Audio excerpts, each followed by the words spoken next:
বলিউডে পাপারাজ্জিদের চোখ এড়িয়ে তারকাদের চলাফেরা প্রায় অসম্ভব। দিনের বেশিরভাগ সময় তারা ব্যস্ত থাকেন নিখুঁত জিম লুক, এয়ারপোর্ট লুক কিংবা অন্যান্য ট্রেন্ডি পোশাক নিয়ে। ক্যারিয়ারের শুরুতে সকলে এই বিষয়গুলোকে গুরুত্ব দিয়ে ফেলেন অনেক বেশি, যার জেরে রীতিমতো নাজেহাল হতে হয়েছিল অভিনেত্রী বিদ্যা বালানকে।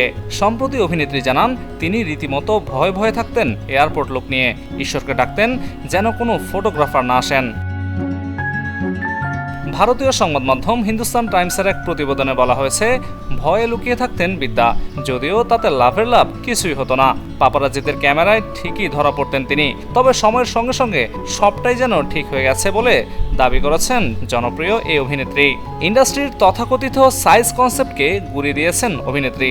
শাড়িতেই তিনি স্বাচ্ছন্দ্য বোধ করেন, কিন্তু জীবনের কোনো না কোনো সময় বডি কাউন্ট পোশাক পরে দেখেননি এমনটা নয়। পরেছেন, চেয়েছেন অন্য অভিনেত্রীর মতো দেখতেও লাগুক তাকে, কিন্তু বিদ্যার মনে হয় তাকে নাকি অদ্ভুত দেখাচ্ছে।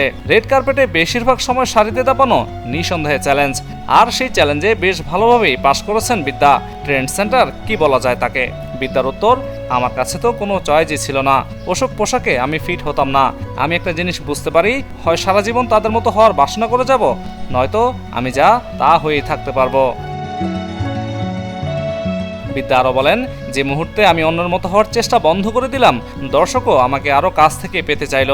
কোনোদিন অন্য কোনো অভিনেত্রীর স্টাইল স্টেটমেন্ট অনুসরণ করার ইচ্ছে হয়নি তার। বিদ্যার সাফ জবাব, আমি চেষ্টা করেছি ওদের মতো পোশাক পরতে, তবে আমাকে অদ্ভুত দেখাতো। নিজেও কমফোর্টেবল ফিল করতে পারতাম না। আমি যা খুশি তাই ভালোবাসি, তাই পড়তে পারি, যা ইচ্ছে তাই করতে পারি।